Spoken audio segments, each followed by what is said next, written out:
আল্লাহ তাবারাক ওয়া তাআলা বলেন, হে বিশ্ববাসী, আমার গোলামের দল, ওরে নারীর দল, পুরুষের দল, তোমরা একটা জিনিস খেয়াল করো, পৃথিবীর বুকে আমি একটা যুবতী মেয়ে রেখেছি যার গায়ে আজও পর্যন্ত কোনো পুরুষ স্পর্শ করেনি।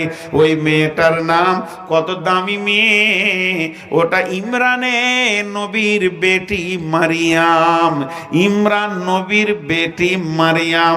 মেয়েটা কত দামি, কত দামি, কত দামি। পৃথিবীর কোন পুরুষ ওর গায়ে স্পর্শ করল না। শুধু এই পর্যন্ত নয়, মেয়েটার আর একটা গুণ শুনে লাও, সে নিজেকে কত হিফাজতে রেখেছিল। একটা ভাষাকে তিনবার বলবো, আরবিতে, বাংলায় বলবো, একবার বুঝে নিবেন চট করে। ব্যাচেলিয়ার ছেলেরা চট করে বুঝেলেন, মেয়েরা বুঝেলেন। আল্লাহ বলছেন, আল্লাতি আহসানাত ফারজাহা, আহসানাত ফারজাহা, আল্লাতি আহসানাত ফারজাহা। এটা বাংলা হচ্ছে ওই মেয়েটি তার শরমগা জনিটাকে চিরদিনের জন্য পরিষ্কার পরিচ্ছন্ন রেখে দিয়েছে, কোন রকম নোংরা লুচ্চা দিয়ে নষ্ট করেনি। আল্লাহ সরাসরি মেয়েটি শরমগাকে তুলে কোরআনের আয়াতে দিয়ে দিয়েছে, আল্লাতি আহসানাত ফারজাহা। ওই মেয়েটি তার শরমগাকে চিরদিনের জন্য সুন্দর করে রেখেছে। আল্লাহ বলছে, এটা আমাকে কত ভালো লেগেছে, এটা আমাকে কত ভালো লেগেছে। আমি কি করেছি? ও সাদ্দাকাত বিকালিমাতি রাব্বিহা ওয়া কুতুবিহি ওয়া কানাত মিনাল কানিতিন। তাদের মা বেটাকে দিয়ে আমি আমার কালেমাকে সত্য প্রমাণ করেছি। মা বেটাকে কিতাব নিয়ে সম্মানকে আমি বাড়িয়ে দিয়েছি। হযরতে মারিয়াম আলাইহিস সালামের সম্মানকে আমি পৃথিবীর বুকে বাড়িয়ে দিয়েছি। আমাদের কোনো বেটি, আপনার আমার বেটি ধরেন, ভাতিজি ধরেন, বিয়ের আগে যদি বাচ্চা হয়ে যায়, তার সম্মান থাকবে? হ্যাঁ না বলেন, মুখ খুলেন। থাকবে? থাকবে না। কিন্তু মারিয়ামকে কোনো পুরুষ গায়ে হাত দিল না, অথচ আল্লাহ তার পেট থেকে বাচ্চা নিলেন। এতে সম্মান বেড়েছে না কমেছে? সবাই বলেন, বেড়েছে না কমেছে? বেড়েছে। তাহলে মারিয়াম কত দামি ছিল। আমি যখন 2007-এ হজে গিয়েছিলাম, তখন প্রথম আমি মক্কার মাটিতে পা দিয়েছি। তো কাবার চত্বরে ঘুরতে ঘুরতে মাগরিব পর দেখছি এক জায়গায় খালি গাদা মেয়ে কালো বোরখা পরে বসে খুব কান দিয়ে শুনছে, বক্স বাজছে। তাহলে মনে হয় বায়ান হচ্ছে। গিয়ে দেখছি, হ্যাঁ, উর্দুতে বায়ান চলছে, খালি মহিলাদের বায়ান। আর মারিয়ামের ঘটনাটা ধরেছে, বিখ্যাত আলেম ছিলেন, দেওবন্দ বাড়ি। যাই হোক, তিনি মারিয়ামের এই বায়ান করতে করতে একটা কথা বলেছিলেন উর্দুতে, আমি যা বাংলায় আপনাদেরকে বলে দিব, যে আজকে আমাদের বাড়ির পরিস্থিতিগুলো কি, ঘরগুলোর পরিস্থিতি কি? ঘর পরিষ্কার আছে আমাদের? আরে হ্যাঁ না বলেন। ঝাঁট দিয়ে পরিষ্কার বলছি না। 28 বছর বিয়ে করেছে, ফরজ গোসল জানে না। ও ঘরটা পরিষ্কার আছে?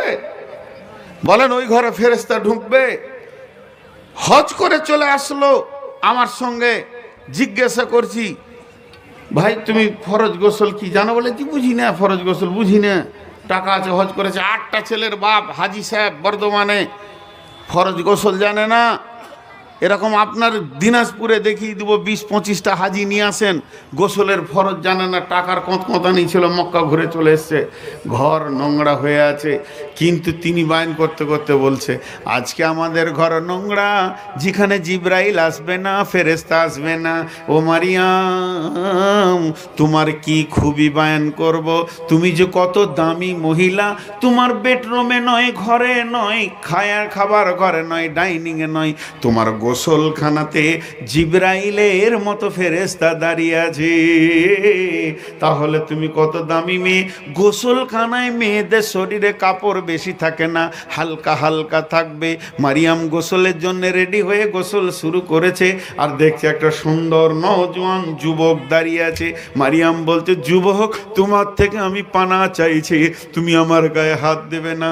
জিবরাইল আমিন হেসে বলছে, মারিয়াম রে, আমার দিকে হাত বাড়াতে হবে না, না, আমার তো কোনো সেক্স নাই, আমার কোনো গ্রুপ নাই, নারী নাই, পুরুষ নয়, আমি হলাম জিবরাইল আমিন ফেরেশতা, তোমার জন্য সুসংবাদ এনেছি, আল্লাহ তোমাকে সন্তানের মা বানাবে।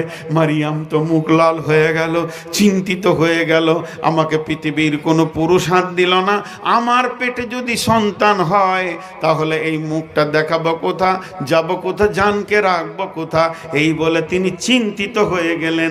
সঙ্গে সঙ্গে ফেরেশতা বলছে, মারিয়াম রে, তোমার সম্মানকে বাড়ানোর মালিক আল্লাহ, তুইজ্জু মান তাশা ওয়া তুযিল্লু মান তাশা, আল্লাহ যাকে চান ইজ্জত বাড়ান, আল্লাহ যাকে চান তাকে বেইজ্জতি করেন।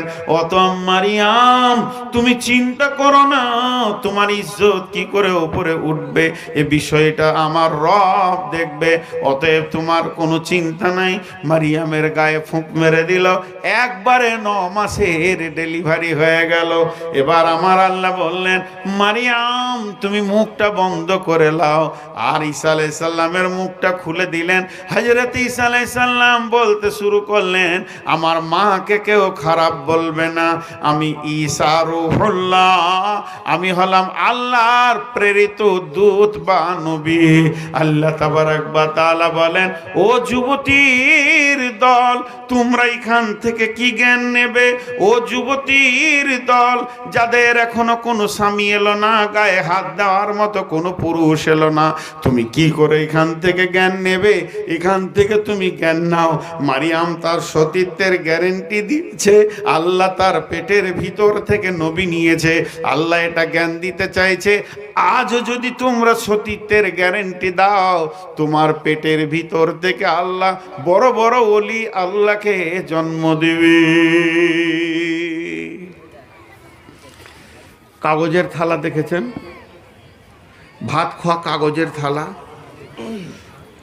এখন এটা অ্যাভেলেবেল, শাল পাতা আর নাই, এখন কাগজের থালা চলছে।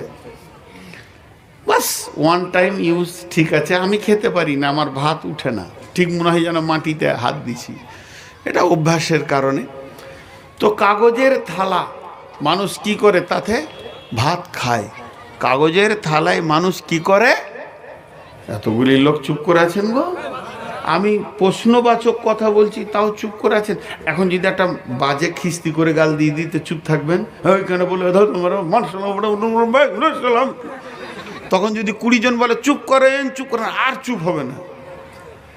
একটা খারাপ কথা বলে দিলে এমন হইচই লেগে যাবে যে আর চুপ করানো যাবে না, আধা ঘন্টা ধরে ওকে মার, ওকে জুতা মার, ওকে নামা। আর এখন কত সুন্দর করে জিজ্ঞেস করছি, কাগজের থালায় মানুষ ভাত খায়। আর একটা হচ্ছে দামি থালা, কড়ির থালা। কড়ির থালা মানে চীনামাটি, ফুলওয়ালা নকশাওয়ালা, বুঝেন তো? ও তো মানুষ কি করে? ভাত খায়। দুটাতে ভাত খায় কি খায় না? তো ভাত খাওয়ার আগের ভঙ্গিগুলো দেখেছেন? কড়ির থালাটাকে নেবে, এমনি করে ধুবে, ময়লা চিনাকে এমনি করে ধুয়ে আরেকবার ধুয়ে আরেকবার ধুয়ে পানিতে বালতিটা 3 বার ফেললে থালা কি হলো? থালা বুঝতে পারছে এই লোক আমাকে ভালোবাসছে। কাগজের থালাটা ওই রকম, দেখি একটু পানি দাও তো ভাই, একটু দাও একটু দাও, ধুলো। আর যখন বসবে তখন এমনি করে কাছে টানবে, ওকে কাছে টানবে, কড়িরটাকেও কাছে টানবে, কাগজেরটাকেও কাছে টানবে, দুইজনেই কে মহব্বত করছে।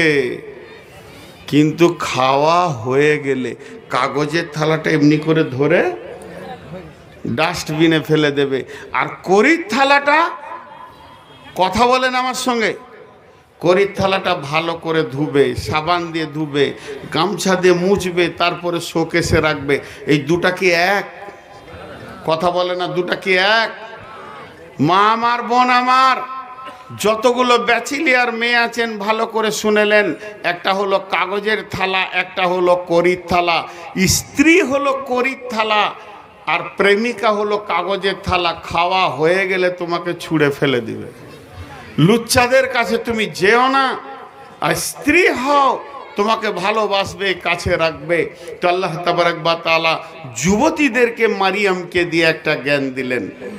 জি, তো আল্লাহ তাবারক ওয়া তাআলার টোটাল বক্তব্যটা আরেকবার আপনাদের কাছে আমি সারাংশ টেনে দিচ্ছি।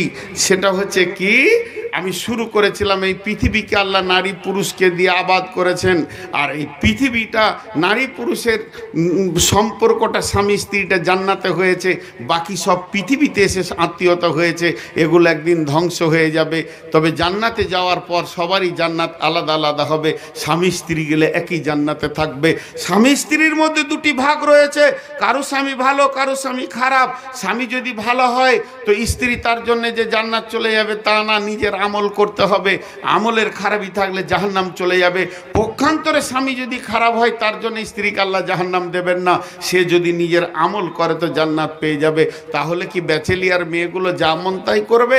যুবতী মেয়েদের জন্য আল্লাহ একটা নিশানা রেখেছে, মারিয়ামকে হুঁশিয়ার, ওর কাছ থেকে জ্ঞান নাও জিন্দেগিটা কেমন করে কাটাতে হবে। যদি ওর মতো করে তুমি কাটাতে পারো তো তুমিও আল্লাহর পেয়ারা হয়ে যাবে। আর তোমার পেট থেকে, মারিয়ামের পেট থেকে বিনা পুরুষে নিয়েছেন আল্লাহ, তার ক্ষমতা ছিল, কুদরত ছিল, নবী নিয়েছে। তোমাকে আল্লাহ পুরুষ দিয়ে তোমার কাছ থেকে বড় বড় আলেম ওলামা হাফিজ মৌলানা মুফতি ডাক্তার মাস্টার আল্লাহ নেবে।